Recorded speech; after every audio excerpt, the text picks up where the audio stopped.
네, 오늘 제목은 기적으로 살아가는 삶, 기적으로 살아가는 삶이라는 제목으로 말씀을 같이 생각해 보도록 하겠습니다. 지난 2월 6일에 터키, 옛날 말로는 터키고 요즘에는 튀르키예라고 하죠. 지진이 발생을 해서 사망한 사람의 숫자가 지금은 거의 5만 명에 가까워졌다라고 합니다. 앞으로 더 많은 사람들이 이제 사망한 숫자로 이렇게 나오게 될 것 같은데 안타까운 일들이 일어났죠. 이제는 사람들이 생존할 수 없다고 판단을 해서 구조 작업은 종료가 됐고요. 시신을 찾고 건물 더미들을 이제 분해하는, 해체하는 그런 일들에 집중을 하는 것 같습니다. 일반적으로 이런 대형 참사에서 사람이 버틸 수 있는 시간이 보통 170시간 정도, 약 일주일 정도라고 합니다. 그런데 얼마 전에 세 사람이 구조가 됐어요. 몇 시간을 있다가 발견이 됐냐면 296시간 만에 구조된 것이라고 합니다. 보통 170시간이 맥시멈인데 296시간을 살아 있었던 거죠. 기적적으로 살아남은 것이고 기적적으로 구조가 된 것입니다. 우리는 이렇게 일어날 수 없는 일들이 일어나게 되었을 때 기적이다라고 말을 합니다. 그리고 살아가다 보면 나에게도 이런 기적과 같은 일들이 있었으면 좋겠다 하는 상황들을 만날 때가 있습니다. 오늘 본문에 등장하는 두 사람이 바로 그런 상황에 있었습니다.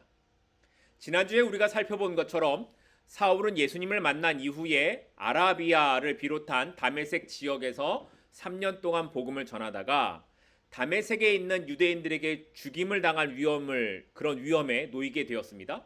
그리고 결국 밤중에 제자들의 도움을 받아 광주리를 타고 도망을 나올 수가 있었습니다.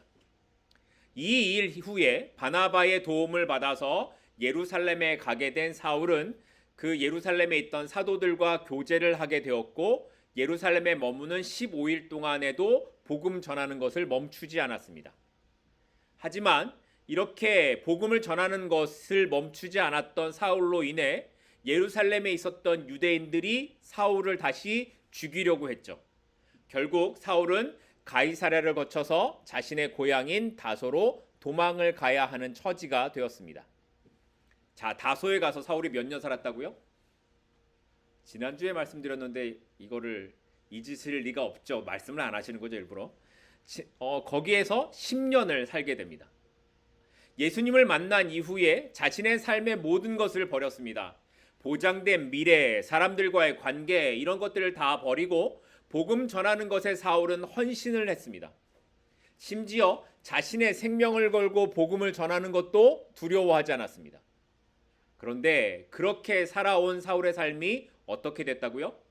그는 계속 죽음의 위협 아래에 있는 삶을 살아갑니다. 게다가 다소로 내몰려 가게 된 사울의 삶이 몇 년 동안요? 10년 동안 아무 일도 일어나지 않은 채 그냥 시간만 지나가는 삶을 살아가게 됩니다. 자신이 가진 모든 것을 포기하고 주님을 따르기로 한 헌신과 열정이 있었습니다. 실제로 바울은 그런 삶을 살았습니다. 그런데 주님은 그 사울을 그냥 가만히 두고 계시는 것 같습니다. 마치 모세가 광야에서 40년의 세월을 보냈던 것처럼 주님께서는 사울을 다소에서 10년 동안 그렇게 두고 계셨던 겁니다. 성경은 주님을 믿기 때문에 하는 일마다 잘 되고 사람들과의 관계가 좋아질 것이다 라고 하지 않습니다. 오히려 성경은 그리스도인으로 산다라는 것은 다른 사람들이 당연하다고 누리는 것을 성도이기 때문에 포기하는 삶이 있을 수 있다라고 이야기합니다. 심지어 그렇게 세상의 가치관을 따르지 않기로 결정한 삶을 살아도 그 인생은 그저 기다림의 시간일 수 있다라고 이야기합니다. 기다림의 시간. 뭘 기다리는 거예요? 주님께서 나를 통해 하실 일을 기다리는 것이고 주님의 나라가 임하는 것을 기다리는 시간이라는 겁니다. 그러니까 우리가 예수님을 구주로 믿고 살아가게 되는 그 시간부터 우리는 우리의 힘을 빼고 세상의 힘을 뺀 채 주님의 일하심을 기다리는 인생이 시작된다라는 겁니다. 예수를 믿었기 때문에 뭔가 대단한 일이 일어나는 것이 아니라 예수를 믿게 되면 그때부터 기다림의 시간이 시작된다라는 겁니다. 오늘 본문은 그렇게 다소에서 기다림의 시간을 시작한 사울로 인해 교회 안에 어떤 일이 일어나게 됐는지를 31절부터 이렇게 기록을 합니다. 본문 31절입니다.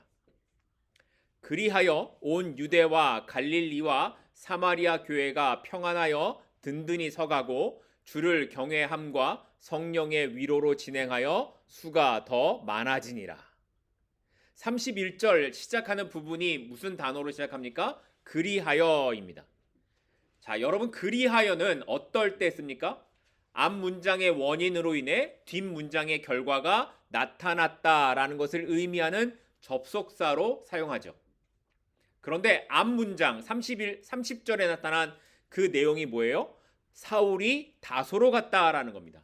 사울이 유대인들의 핍박을 피해서 다소로 갔다라는 거예요. 그런데 31절에 그리하여가 나오죠. 그러면 앞문장 문맥상 그리하여 다음에는 교회가 핍박을 받았다든가 더 힘들어지는 부정적인 내용이 더 어울리는 말일 겁니다. 그럼에도 31절은 어떤 내용을 담고 있냐면 오히려 교회가 평안하고 든든히 서가고 믿는 사람들이 더 많아졌다라고 기록합니다. 이게 무슨 말일까요? 사울은 도망갔는데 그리하여 교회가 평안해졌다. 사울은 도망을 갔는데 그리하여 교회에 믿는 사람들이 더 많아졌다. 사실 말이 안 되는 것 같죠. 이 말은 교회는 고난을 통해서 더 하나가 되고 성장하게 된다라는 것을 보여주는 겁니다. 앞선 사도행전 8장에서도 예루살렘 교회 안에 핍박이 일어나게 되자 흩어진 성도들로 인해 복음이 더 전파되었음을 기록하고 있습니다. 교회 안에서의 부흥은 언제나 고난에서 시작되었습니다. 반대로 교회의 타락은 언제나 평안함과 부유함에서 시작되었습니다. 복음을 전하는 것 때문에 도망을 가다 자기의 고향 다소까지 가야 했던 사울의 모습이 성도들에게는 좌절과 절망이 아니라 믿음으로 하나가 되게 하는 시작점이 되었고, 그리하여 그 믿음 위에서 초대교회 성도들은 더욱더 열심히 복음을 전할 수 있게 되었다라는 겁니다. 그리하여 교회가 하나가 되는 겁니다. 사울의 고난으로 인해 그리하여 복음이 더 증거되는 겁니다. 그렇게 교회가 하나가 되고 복음이 확장되던 때에 본문 32절을 보면 베드로가 다시 등장을 하는 모습이 나옵니다. 32절 말씀입니다. 그때 베드로가 사방으로 두루 다니다가 룻다에 사는 성도들에게도 내려갔다. 여기 말하는 그때가 언제입니까? 앞에서 설명했던 것처럼 교회가 든든히 세워져 가고 복음이 전해지던 그때를 말하는 거죠. 그때에 베드로가 룻다에 사는 성도들에게 찾아가게 됩니다. 당시 룻다는 예루살렘에서 서쪽으로, 그러니까 지중해 방향으로 약 40km 정도 떨어진 곳에 위치해 있었는데, 그 당시 룻다는 상업 중심 지역으로 비교적 큰 도시였다라고 전해집니다. 사실 베드로를 비롯한 사도들은 스데반 집사 죽음 이후에 박해가 시작되었음에도 불구하고 여전히 예루살렘에 남아 있었습니다. 성도들이 다 흩어져 복음을 전하는 그 상황에도 사도들은 예루살렘에 남아 있었죠.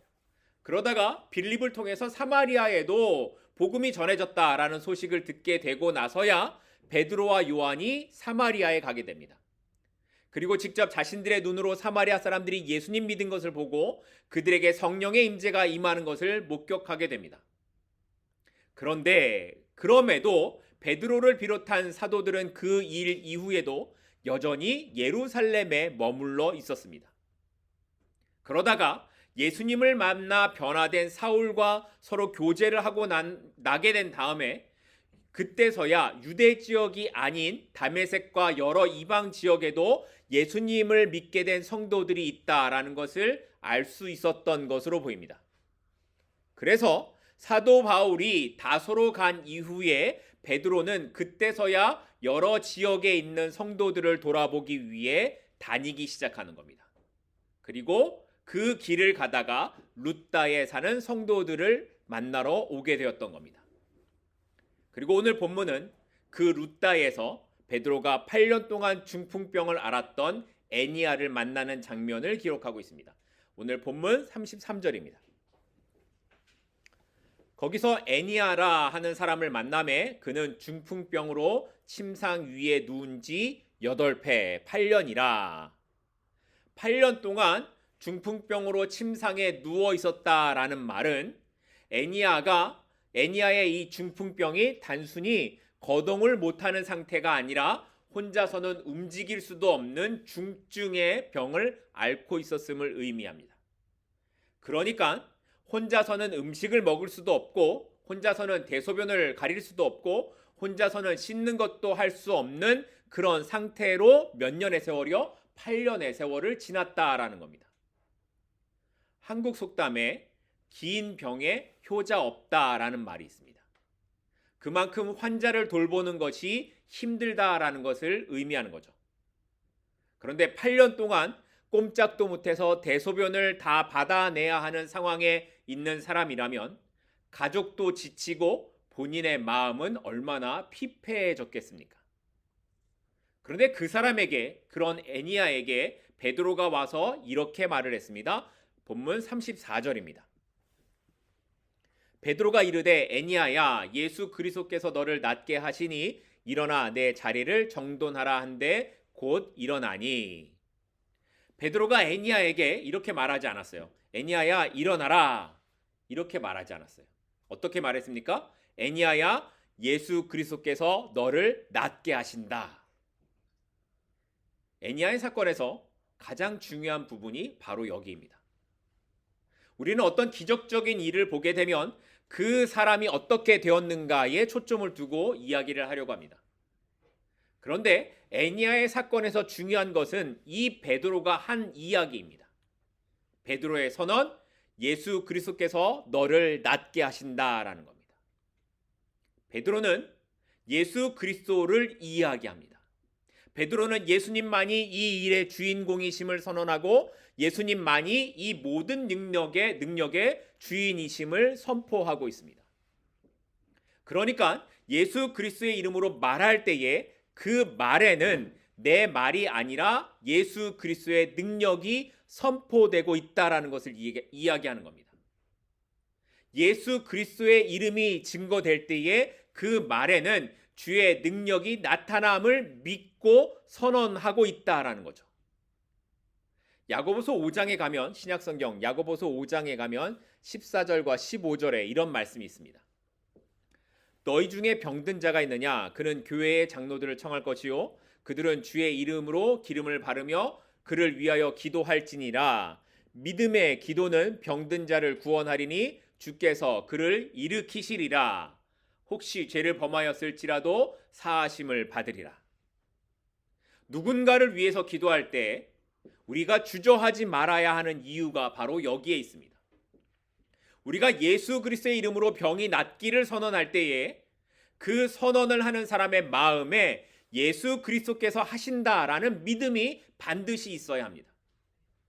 내 신념이나 그렇게 될 것이라는 내 확신 가지고 외치는 것이 아니라 주님께서 하신다라는 분명한 고백이 나에게 먼저 있고 그 믿음의 고백으로 병든 자들을 위해 기도해야 한다라는 겁니다.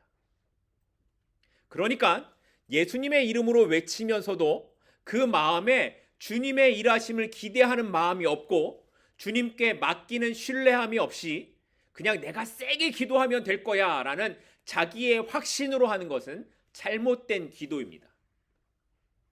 설사 그렇게 해서 병든 사람이 낫게 된다고 하더라도 그 사람은 스스로 교만해질 수밖에 없습니다. 여러분, 병든 사람을 위해서 기도하십시오. 믿음의 기도가 그를 일으킬 것입니다. 왜냐하면 예수 그리스도의 이름 안에 생명이 있기 때문입니다. 그리고 그때에 우리가 드리는 기도는 오로지 주님의 이름을 의지하는 것이고 그 이름의 능력을 믿는 것이고 그 일을 행하시는 분이 주님이심을 고백하는 기도이어야 합니다. 이렇게 예수 그리스도의 이름으로 일어날 것을 선언한 베드로는 이어서 내 자리를 정돈하라고 말을 합니다. 사실 베드로에게 있어서 본문에 기록된 이 애니야 중풍병자를 고치는 일은 놀라운 일이 아니었습니다. 이미 사도행전 3장에서 베드로는 성전 앞에 앉아있던 안진뱅이를 일어나 걷게 했던 일도 있었고, 베드로가 가졌던 손수건을 덮었더니 병든 사람이 나은 일들도 있었습니다. 그런데 다른 사건과 다르게 오늘 본문에서 베드로가 중풍병자에게 그냥 일어나라고만 해도 될 텐데, 베드로는 그 다음에 내 자리를 정돈하라는 말을 합니다. 다른 사건과 다른 장면이죠. 내 자리를 정돈하라. 그러면 이게 어떤 의미일까요? 8년 동안 누워서 자신의 자리를 정리하지 못한 채 살아왔던 이 중풍병자는 지금까지 살아왔던 자신의 삶의 자리를 정리해야 했습니다. 이것은 육체적인 것만이 아니라 그의 영적인 자리를 정리하는 것도 의미하는 것이었습니다. 지금까지 죄로 더러웠던 자신의 삶을 예수 그리스도 앞에 내려놓고 정돈하는 겁니다. 어쩌면 오랜 시간 그의 삶에 감정적으로 깨어졌던 일들도 있었고 관계적으로 깨어졌던 일들도 있었을 겁니다. 그런데 예수 그리스도를 만난 이후에 그 관계들을 회복하고 정돈하라는 겁니다. 그렇게 예수 그리스도의 이름으로 다시 일어나 자리를 정리한다라는 것은 지난날 나의 삶의 모든 것을 정리하고 주님 앞에서 다시 살아갈 것을 결단하는 것이었습니다. 또한 내 자리를 정돈하라라는 이 말의 헬라어의 뜻이 어떤 것이냐면, 일어나 너를 위하여 식탁을 베풀라. 일어나 내 자신이 스스로 자리를 펴라, 자리를 베풀어라, 이런 뜻을 갖고 있습니다. 애니야는 지금까지 남의 도움을 받아온 사람이었습니다. 거동하는 것조차 불가능했던 그가 남을 위해서 뭔가를 한다는 것은 도저히 불가능한 일이었을 겁니다. 그런데 이제부터는 어떤 삶을 살라는 겁니까? 다른 사람을 위하여 식탁을 베푸는 삶을 살라는 겁니다. 다른 사람의 자리를 펴주는 삶을 살라는 겁니다. 예수 그리스도를 만난 삶의 모습이 바로 이래야 하는 것을 이야기합니다. 예수님을 만났는데 여전히 나에게만 관심이 있고 나 혼자 잘 되는 것으로 끝나는 것이 아니라, 예수님을 만난 인생은 자신의 삶을 정리하는 인생이어야 합니다. 주님 앞에서 사람들과의 관계를 잘 정리하고 주님 앞에서 죄의 모습으로 살아가던 나의 인생을 정리해야 합니다. 그리고 주님을 만난 이후로는 이제 나만을 위해서가 아니라 다른 사람을 위해 자리를 베풀고 식탁을 나누고 베푸는 삶의 모습이 바로 성도의 삶의 모습이라고 이야기하는 겁니다. 바라기는 우리 안에 이렇게 주님 앞에서 회복되고 일어나는 모습들이 있었으면 좋겠습니다. 매일 주님 앞에서 나를 돌아보고 나의 삶을 정돈하고 이웃을 위해 나의 자리를 내어주는 사람, 그 주님의 길을 걸어가는 우리가 될 수 있기를 소망합니다. 이렇게 베드로가 선포하는 말에 애니야가 그럼 어떤 반응을 보였는가? 애니야가 그 말을 듣자 그 자리에서 바로 일어납니다. 이게 어떻게 가능합니까? 8년 동안이나 움직이지 못했는데 애니야는 주저하지 않고 일어났습니다. 만약 베드로의 말을 듣고도 그가 그 말을 믿지 않았다면 아마 그는 8년 동안 하던 대로 그냥 누워 있었을 것입니다. 그런데 베드로가 외쳤던 그 말을 믿고 애니야가 일어났습니다. 은혜가 임할 때에 그 은혜를 누리는 삶의 모습은 바로 이런 겁니다. 믿고 일어나는 겁니다. 8년 동안의 경험을 깨고 말씀을 믿고 일어나는 겁니다. 그때에 그 일을 시작하는 사람이 은혜를 경험하게 되는 겁니다. 똑같이 주의 말씀을 들었지만, 똑같이 주의 말씀을 읽었지만 그 말씀을 믿고 일어나는 사람이 있느냐, 아니면 그 말씀을 듣고도 자신의 삶을 그냥 살아가는 삶이냐에 따라서 우리가 은혜 아래 있는가 그렇지 않는가가 결정되는 겁니다. 주님의 말씀이 나에게 생명이 되고 능력이 되는 삶을 살기를 원하십니까? 그렇다면 말씀을 믿고 일어나야 합니다. 그때에 우리를 향해 부으시는 은혜의 삶으로 들어가게 될 것입니다. 본문은 이렇게 애니야를 고친 베드로의 다음 발걸음이 욥바를 향해 가고 있었음을 이제 36절에서 이렇게 기록을 합니다. 오늘 본문 36절입니다. 욥바에 다비다라 하는 여제자가 있으니 그 이름을 번역하면 도르가라 선행과 구제하는 일이 심히 많더니.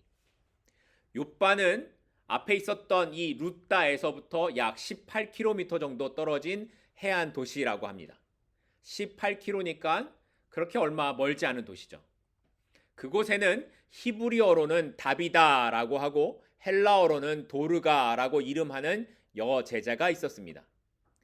이 다비다라는 이름의 뜻이 이뻐요. 뜻이 뭐냐면 영양, 암사슴 이런 뜻을 갖고 있어요. 그래서 지극히 아름답다라는 뜻도 함께 있었다라고 합니다. 그런데 다비다의 삶의 이름이 그 살아가는 이름이 이름처럼 그렇게 아름다웠던 것 같습니다. 본문을 보면 그는 선행과 구제하는 일이 심히 많았다라고 기록합니다. 여기 심히 많았다라는 헬라어가 가득 차서 흘러 넘치다라는 뜻입니다. 그러니까 어느 정도에서 이렇게 차는 것으로 멈추는 것이 아니라 계속해서 흘러 넘치게 그 일을 했다라는 거죠. 다비다의 선행과 구제가 얼마나 많았던지 그렇게 계속 흘러 넘쳤다라는 겁니다. 그런데 그렇게 많은 선행과 구제를 베풀었던 다비다가 병들어 죽게 되었습니다. 오늘 본문 37절 38절입니다. 그때에 병들어 죽음에 시체를 씻어 다락에 누이니라. 룻다가 욥바에서 가까운지라 제자들이 베드로가 거기 있음을 듣고 두 사람을 보내어 지체 말고 와달라 간청하여. 여러분, 사람이 죽으면 부패가 시작되죠. 나중에는 흙과 함께 다 썩게 됩니다. 더군다나 이스라엘처럼 더운 지역에서는 시신의 부패 속도가 더 빠르기 때문에 집에 오랫동안 둘 수가 없었습니다. 그런데 다비다가 죽은 이후에 사람들이 그 시신을 어디에 두었습니까? 다락에 두었습니다. 왜 다락에 두었을까요? 38절을 보면 사람들이 베드로가 가까운 곳에 있다라는 소식을 듣고 어떻게 하냐면 두 사람을 보내어 베드로가 빨리 와달라고 간청을 했습니다. 그러니까 이 사람들의 생각에 어떤 생각이 있냐면 베드로가 오면 죽은 다비다가 다시 살 수도 있을 것이다 라고 생각을 한 겁니다. 그래서 다비다를 다락에 두었던 거죠. 그렇게 사람들의 요청을 듣고 베드로가 다비다의 집에 도착을 했을 때에 사람들은 어떤 모습을 보였는가? 39절에서 이렇게 기록을 합니다. 베드로가 일어나 그들과 함께 가서 이르매 그들이 데리고 다락방에 올라가니 모든 과부가 베드로 곁에 서서 울며 도르가가 그들과 함께 있을 때에 지은 속옷과 겉옷을 다 내보이거늘.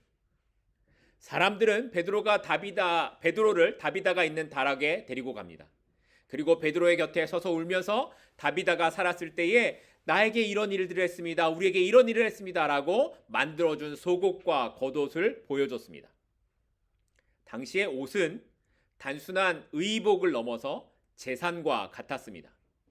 당시 겉옷은 단순히 옷의 개념만이 아니라 추위를 피하는 이불의 역할도 했기 때문에 사람들은 빌려준 돈을 받지 못할 때에 그 사람의 겉옷을 가져갔다라고 합니다. 그러니까 옷은 단순히 옷이 아니라 그 당시에는 재산과 같은 역할을 했습니다. 그런데 다비다는 그 일을 모든 과부들, 그러니까 그 동네에 있는 모든 과부들에게 그 일을 했습니다. 그렇게 속옷과 겉옷을 만들어 주어 나눠줬던 겁니다. 그러니 모든 사람들이 다비다의 죽음을 슬퍼하는 것은 당연한 일이었을 겁니다. 우리말에 정승집 개가 죽으면 문상을 가지만 정승이 죽으면 안 간다라는 말이 있습니다. 정승이 죽으면 그 후에 더 잘 보일 필요가 없으니까 아무도 찾지 않는다라는 말인 거죠.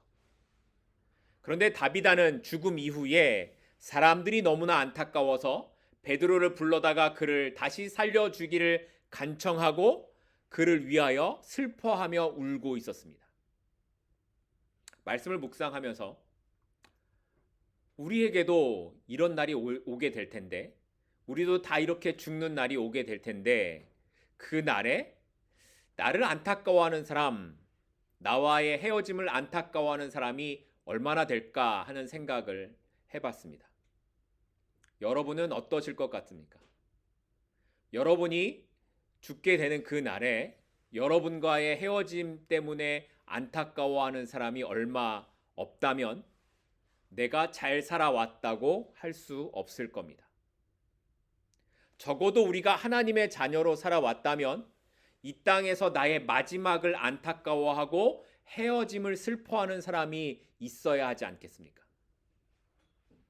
과부를 돌아봤던 다비다의 마음처럼 오늘 우리 주변에 있는 연약한 자들을 돌아보는 그런 마음이 우리에게 있어야 할 것 같습니다. 나만을 위한 삶이기보다 다른 사람들을 돌아보는 삶을 살아서 마지막 나의 날에 사람들이 보기에도 또 주님 보시기에도 참 저 사람 잘 살았어, 참 저 사람의 죽음이 안타까워 라고 그렇게 인정받을 수 있는 그런 저와 여러분의 삶이 되기를 소망합니다. 이렇게 죽은 다비다 앞에 선 베드로가 이제 무릎을 꿇고 기도하기 시작했습니다. 오늘 본문 40절입니다. 베드로가 사람을 다 내보내고 무릎을 꿇고 기도하고 돌이켜 시체를 향하여 이르되 다비다야 일어나라 하니 그가 눈을 떠 베드로를 보고 일어나 앉은지라. 다비다의 죽음 앞에 선 베드로는 애니야를 고칠 때와는 다른 모습을 보여줍니다. 애니야를 고칠 때는 어떻게 했습니까? 그냥 애니야에게 얘기하죠. 예수 그리스도께서 너를 낫게 하신다. 일어나라. 그런데 지금 다비다를 위하는 베드로의 모습은 무릎을 꿇는 것입니다. 주님께서 임재해 주시기를 사모하는 간절한 무릎을 꿇고 다비다가 다시 살아나기를 원하는 간절한 무릎을 꿇고 있습니다. 이렇게 간절하게 기도한 베드로가 그 다음에 뭐라고 외치냐면 다비다야 일어나라 라고 외칩니다. 다비다야 일어나라. 그런데 이 말은 당시 유대인들이 썼던 언어인 아람어로 바꿔서 말을 하면 이런 말입니다. 잘 들어보세요. 다비다쿰. 다비다쿰. 그런데 다비다쿰이라고 하면 혹시 여러분들 뭐 떠오르는 한 단어가 없으십니까? 예수님께서 하셨던 어떤 비슷한 일과 연관됩니다. 누가복음 5장에 보면 예수님께서 회당장 야이로의 딸을 살리신 사건이 나옵니다. 그때 예수님께서 죽은 야이로의 딸의 손을 잡고 달리다쿰, 우리말 번역으로는 달리다굼 이렇게 말씀하시니까 죽은 소녀가 일어나 앉게 되었습니다. 그런데 지금 베드로의 선언이 다비다쿰이고 이 말에 죽었던 다비다가 일어나 앉았습니다. 달리다굼, 다비다쿰. 그러니까 사도행전을 기록한 누가는 베드로를 통해 나타난 이 두 가지의 기적적인 사건을 통해서 이 일을 통해 이 글을 읽는 사람들이 누구를 생각하게 하는 거예요? 예수님이 하셨던 일을 생각하게 하는 겁니다. 앞선 루다에서 8년 동안 중풍병에 걸렸던 애니야를 고치는 모습에서는 38년 된 중풍병자를 고치신 주님을 생각하게 하고, 다비다를 살린 모습에서는 야이로의 딸을 살리신 주님을 생각하게 하는 겁니다. 그러면 성경이 이렇게 두 사건을 주님께서 하신 일과 오버랩되게 하면서 보여주는 의도가 뭘까요? 그건 예수님께서 이 땅에 계시지 않아도 제자들을 통해 주님의 일하심이 여전히 계속되고 있다라는 것을 보여주고 있는 겁니다. 베드로가 원래부터 이런 사람이지 않았습니다. 원래부터 이런 일들을 하던 사람이 아니죠. 그는 주님을 부인하고 도망갔던 사람입니다. 그런데 그런 베드로를 통해서 주님은 여전히 일하신다라는 것을 이야기하고 있는 겁니다. 그리고 그 제자들의 삶을 살아가는 오늘의 제자들, 그러니 너희들도 주님의 일하심으로 살아가라고 말씀하고 있는 겁니다. 2000년 전 베드로를 통해서 역사하신 주님은 오늘도 주를 믿는 모든 사람들과 함께 하십니다. 그리고 그렇게 믿음의 길을 가는 제자들을 통해 주께서 어떻게 일하시는지를 또한 보여주고 계십니다. 그렇게 성도의 삶은 나를 통해서 주께서 일하시는 것이 어떤 것인지를 드러내는 것입니다. 내 삶에 주님의 역사가 나타나고 나를 통해서 주님의 살아계심을 증거하는 삶, 그것이 우리의 삶의 목적이라고 이야기하는 겁니다. 중풍병에 걸려 8년이나 누워있던 애니야가 일어나게 된 기적이나 욥바에서 선한 일을 많이 하다가 죽었던 다비다가 다시 살아난 기적은 말 그대로 기적이었습니다. 그런데 이 두 기적의 사건의 중심은 베드로가 아니라 주님임을 이야기합니다. 베드로는 그 주님의 일하심을 드러내는 통로의 역할을 할 뿐이었습니다. 그러니까 이 말은 주님의 일하심에 쓰임을 받고 그 일하심의 통로로서의 삶을 살아가는 모든 인생은 기적 속에서의 삶을 살아가고 있다라는 겁니다. 누군가 살아나는 일이 없어도, 누군가 병이 낫게 되는 일이 없어도 내가 예수 그리스도를 믿고 나의 삶을 통해 누군가 천국의 소망을 두고 살아가는 인생이 될 수 있다면, 그래서 그게 기적적인 일이라고 말씀하고 있는 겁니다. 나의 인생에도 기적이 일어났으면 좋겠다라고 생각하십니까? 예수 그리스도를 믿게 된 그것이 우리에게는 가장 큰 기적이고, 하나님의 은혜를 깨닫고 살아가는 매일의 삶이 기적의 삶이 되는 것입니다. 바라기는 우리의 숨이 멈추는 순간까지 이 기적의 삶을 끝까지 살아갈 수 있는 우리 모두가 되기를 간절히 소망합니다. 주님을 통해 우리의 삶이 기적의 통로가 되고, 우리의 삶이 주님의 기적이 나타나는 그 인생이 될 수 있기를 우리가 매일의 삶에서 기도하고 함께 살아가시는 저와 여러분이 되었으면 좋겠습니다. 기도하겠습니다.